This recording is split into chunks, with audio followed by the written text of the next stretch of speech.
The Victorian Women's Trust started our water project 6 years ago, and the ultimate outcome of that was launched 2 months ago, our watermark. And there are 68 copies over in boxes over there, one for each of you, because one of our private donors underwrote the cost of the first print run, so we're giving them away free of service free of charge as a community service.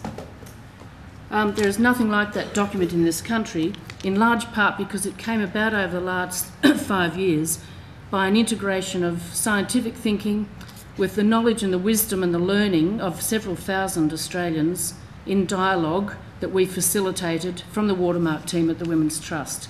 That triangular approach has not been adopted in this country to this stage.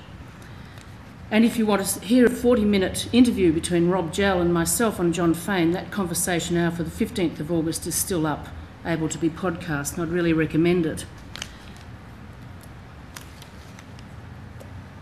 Okay. For the driest inhabited continent on Earth, the amount of water we use in our homes, flats and gardens makes Australians among the highest domestic water users in the world. It's an outrage. It's a national scandal. The volume of stormwater, urban stormwater runoff from our cities in an average year is only slightly less than the total volume of water consumed by households. We do nothing much about it up until now.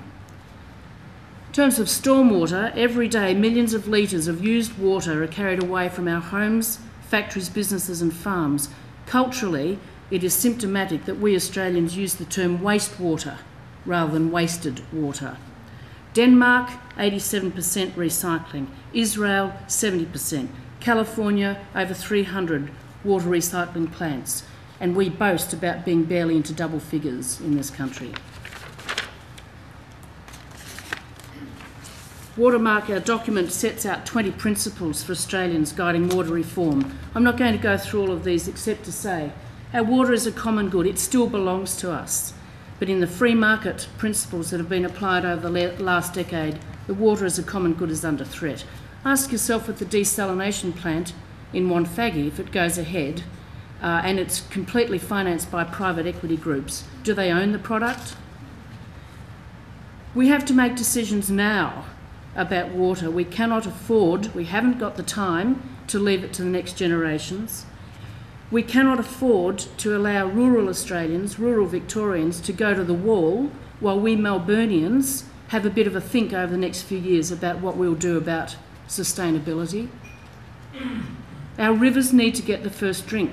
They're dying. They need to get the first drink. Then we satisfy our own needs, and so on. We should seek to reuse water as many times as possible, which gets me on to the third point. We have this really weird and irresponsible concept of water efficiency. We think that if we drop the demand a bit, we're being efficient. We're not efficient when we still keep on using some of the best drinking water in the world down our toilets.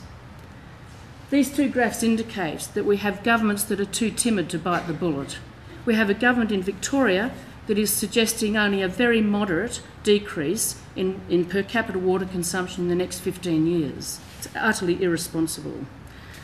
Let me end, and the claim that Melbourne is the most water efficient capital city in the world is absolutely fallacious in Australia. There is a survey upcoming by Charlie Nelson that is in the Bulletin online that says that water issues came in as the top 20 issues in Australia as of now, 8.4, with 10 indicating extreme concern. This ranked way, way above health, education, crime and, understandably, terrorism, on which we have spent billions. Thank you.